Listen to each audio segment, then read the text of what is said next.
everybody and welcome back with CAC. Today's video is going to be a make and do Monday as we take a look at making our own bath bombs from the Beauty Kitchen. So this is the Bath Bomb Inventor kit. Create your own, everything you need to make your own natural relaxing bath bombs. So let's take a look inside and see what we have. So it's all wrapped up in this little tissue packet by the looks of it, and we've got instructions here. So you have contents of the Inventor kit: 4 bath bomb molds, citric acid, sodium bicarbonate, and minty fresh oil blend.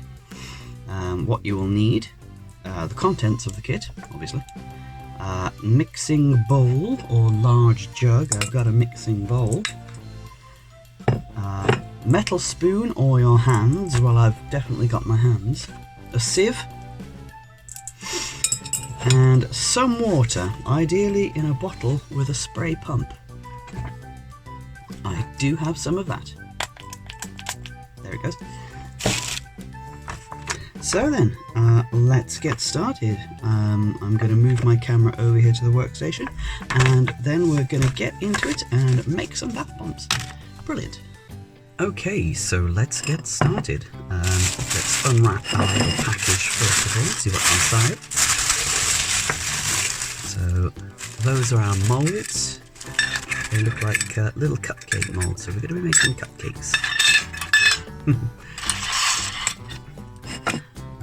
To the side, whoops, for now. We also have, what's this? Sodium bicarbonate, and that's 200 grams of this. So it's given us measurements and simple ingredients, just in case we want to make these ourselves in future with our own ingredients. There's the citric acid, which is rather firm and crumbly. That's 80 grams of that, so 80 grams to 100. And then we have our minty bath blend, minty fresh, and this is, I don't know if it tells us exactly what this is, but no, we've got 25 milliliters of that. So yeah, I don't know whether it's just essential oil, but by the looks of it, it is. Anyway, that's everything from the kit there. So, first thing, get our bowl ready, and then we look at our instructions. So, first thing we do is we use our sieve to sift the mixture through. So, start off with the citric acid first of all, because this one's rather solid and crumbly, so this may take a little bit of work to break down into little sievable pieces. If we just shake it about first of all, get the majority out of the bag. Crunchy. Okay, so I'm just gonna roll up my sleeves and get my hands out. There we go. And just press it down through the holes. Crumble it down as much as possible. It's like playing with fake snow. It's artificial snow.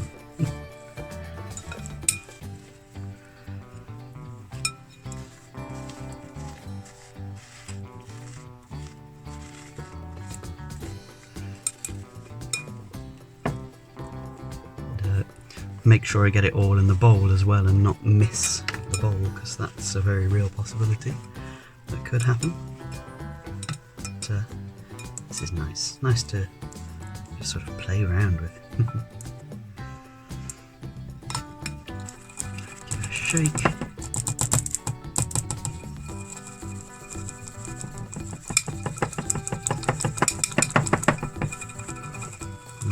just leaving all the big pieces behind, which I can then crush down some more.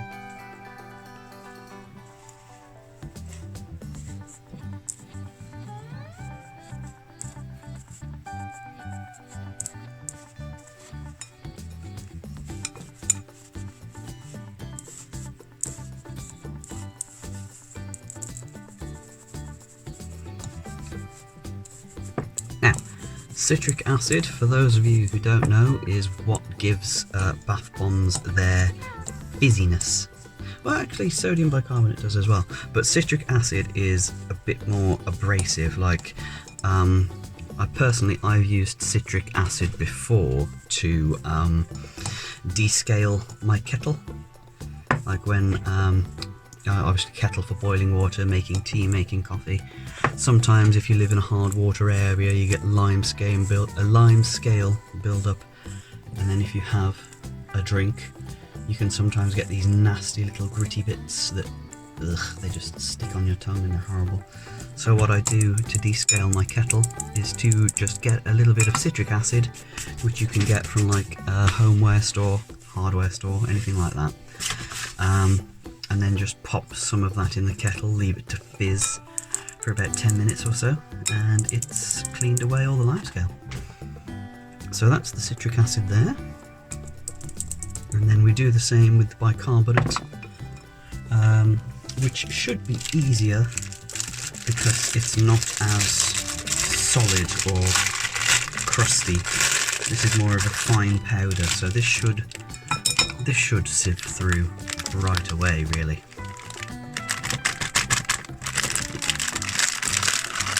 Make sure I've got everything out of the bag. There we go, nice and simple. Sieves through right away.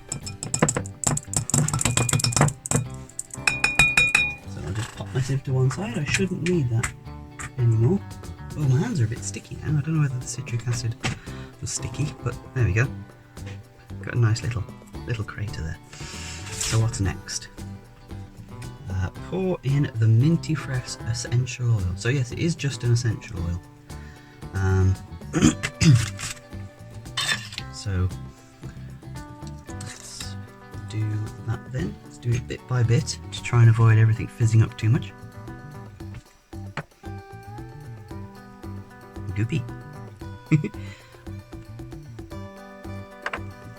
Unfortunately, because it's oil, it doesn't react too much to the powder, so it shouldn't make it fizz at all, really. It shouldn't ruin the fizziness of the bath bomb.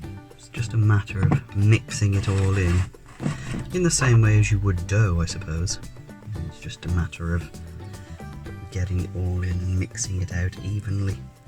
Okay, so after a little bit of mixing, ideally you should be able to pick up a handful and get it to clump together like this.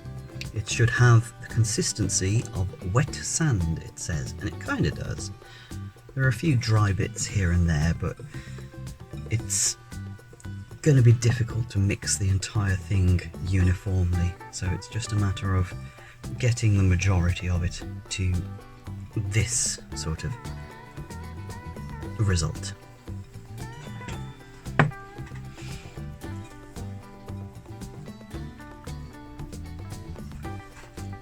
I'm just going to brush my hand off there. I should have brought a towel with me, really. So,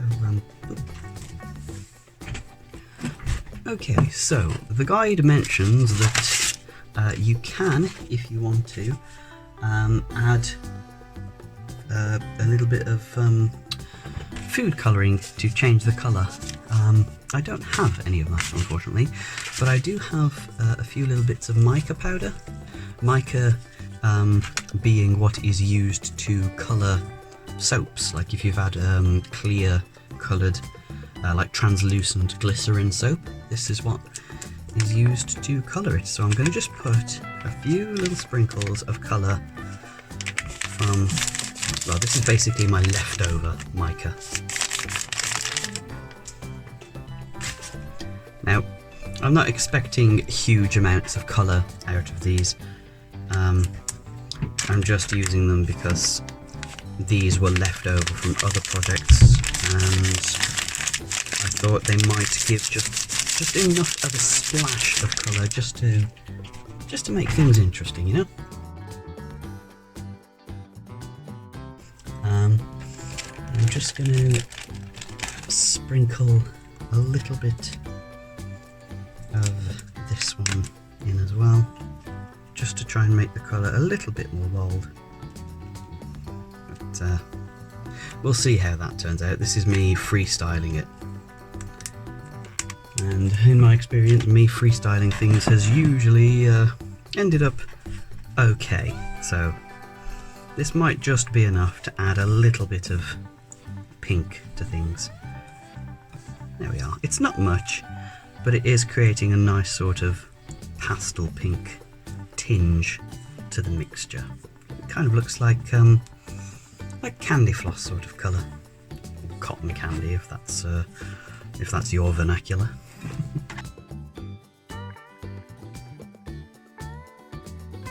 It's taken on a little bit of colour. Maybe next time I'll be a bit more prepared and have some food colouring gel, maybe. That might have a stronger effect. But for now, pastel pink will do. So,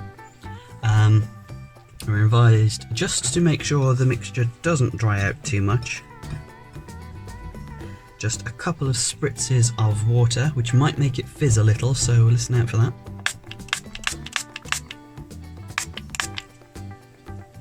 Nope. Just enough to keep it moist, and to make sure it keeps that wet sand consistency.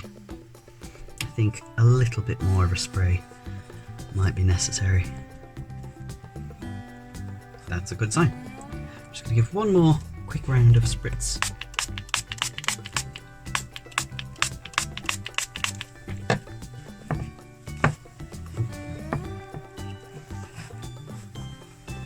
Oh, there we go. I think that might be just right.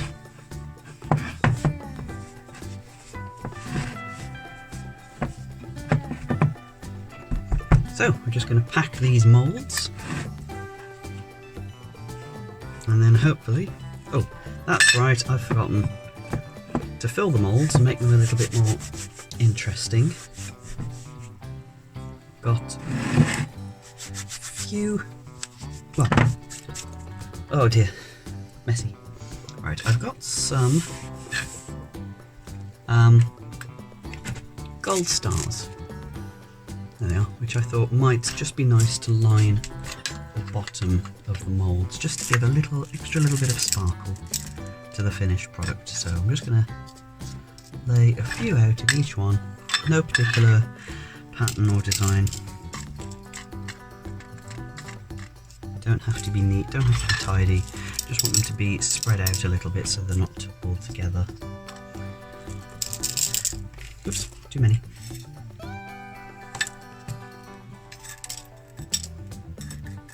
Share them out a bit more. There we go. And then put that away. And let's start packing the moulds.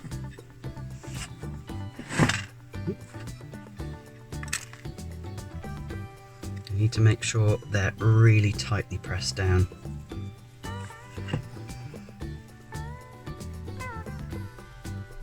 we are. Squeeze as tight as possible and as firm as you can. Because the more firm it is, the more likely it'll hold together once it's all set. So that's one for now.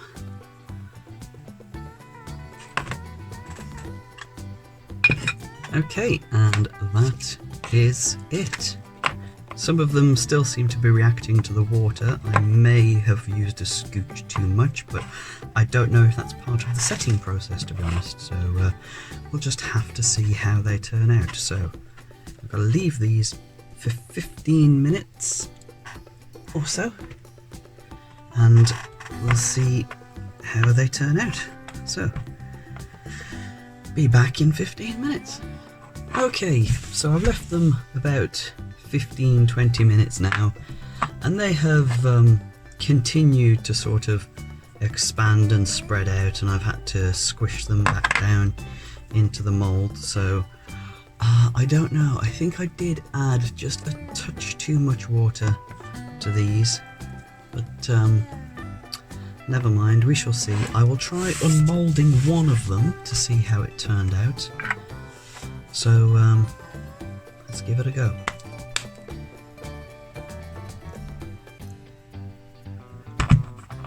If it'll come out. Oh, there we go. So it has held its shape together, but it's very soft and squishy, not like the regular hard bath bombs that you might be used to. But they certainly still seem usable, if soft, so I'm just going to pop it back in, and then I will try it out in a bath. But I think if I attempt to make these again, I'll definitely have to use less water, or I might just have to leave them to set longer, because well, they've just not quite gone well. But we're still going to use it and see how it actually works in the bath. So if it works okay, then yeah, not too much issue really. But I'll cut over to the bath and we'll see how that goes. So it's time to test it out. It did come out this rather nice pink colour as well. Obviously not as vibrant as what I put in, but really I only put in a pinch. It wasn't enough to give a vibrant colour. So as you saw when we were mixing them, we added a mint scent, and it's come out smelling very sort of pepperminty. It's sort of like one of those peppermint creams you can get, or a candy cane. It does in fact smell rather candy cane-ish, and it kind of looks candy cane-ish, right? With the colours and the white and the... never mind. So let's see if I can pop it out again. It is still rather crumbly, so it might break. Let's hope not. So I've left it for a bit longer and it is much more solid now. It's not soft and squishy, but it is kind of crumbly. The stars you can just about see on the top there, and because the stars are made of sugar, they will dissolve in the bath, so they're not gonna, you know, stay around and get clogged or anything like that. But well, you know what they say, the proof is in the pudding, so let's get putting it into the bath.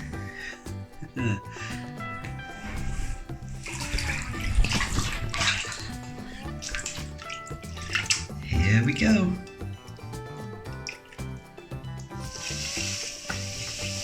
Oh wow, now that is a fizz. Oof, look at that. That is going crazy, I love it. So, the colour is actually coming out quite well as well. Ooh, the stars are floating away. Look at the shooting stars. The colour's coming off in sort of little bits of, it's the oil, the essential oil floating on the top of the bath. It should do well to moisturise the skin. But look at that, it's zipping away really quickly. And it's gone down to almost nothing now. So I am actually really pleased with how that's worked. That is so good. So I'm sure if I put some more colouring or some proper colouring in next time, we might be able to get even like a vibrant bath colour, like a lush bath bomb, which actually changes the colour. Although, as I was saying, all the colours seem to be sort of contained within the oil, rather than dispersing into the water itself. But no, I am really pleased with how that went. It fizzed away really fast though. I'd prefer something a little bit longer lasting. So that fizz was on the extreme scale of fizz, whereas Lush bath bombs tend to be in the middle, where they fizz quite a lot but they last a long time. And then some of the other brands I looked at tended to fizz very slowly but last for like ages. So we want to try and find a nice happy medium where Lush comes in. But overall, I am really happy with how that turned out. I did put a little bit too much water in the mixture, which made it take longer to set and solidify. But other than that, that was fantastic. Thanks for watching. If you enjoyed the video, please hit the like button. Leave a comment on video with your thoughts and what you'd like to see.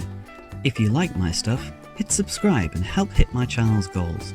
And don't forget to share, tell your friends, and help me hit my current sub goals so I can give back to you guys too. See you next time.